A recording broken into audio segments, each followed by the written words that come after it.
you guys are looking to preserve your clutch, you've came to the right place. And in this video, I'm going to be going over a few things to keep your clutch lasting as long as it possibly can. And we're going to get right into it here. So first, as you know, when you put your foot on the clutch, let's say we put it in first gear here. Put on the clutch in first gear.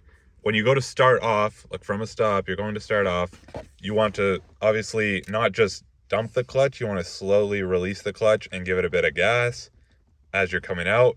You don't want to just dump the clutch and give it gas, launch it, because that will really damage your clutch.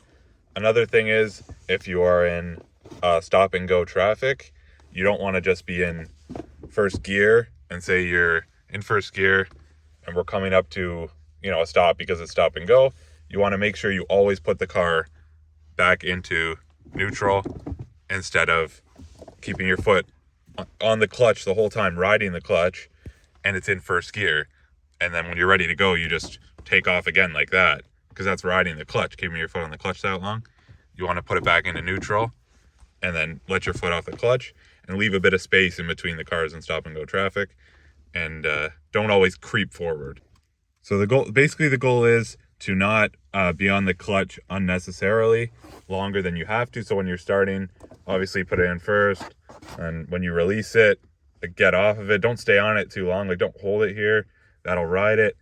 Also, a lot of new drivers will keep their foot down on the clutch and think that, I'm not going to stall and, it's safe to do that, but they're actually really hurting the clutch, diminishing the life from it.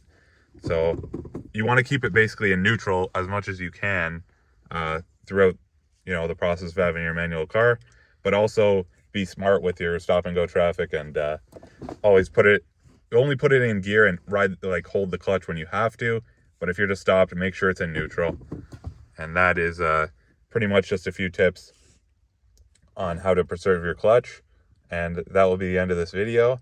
Thank you guys so much for watching. Please like if you enjoyed the video, and we'll see you guys in the next video.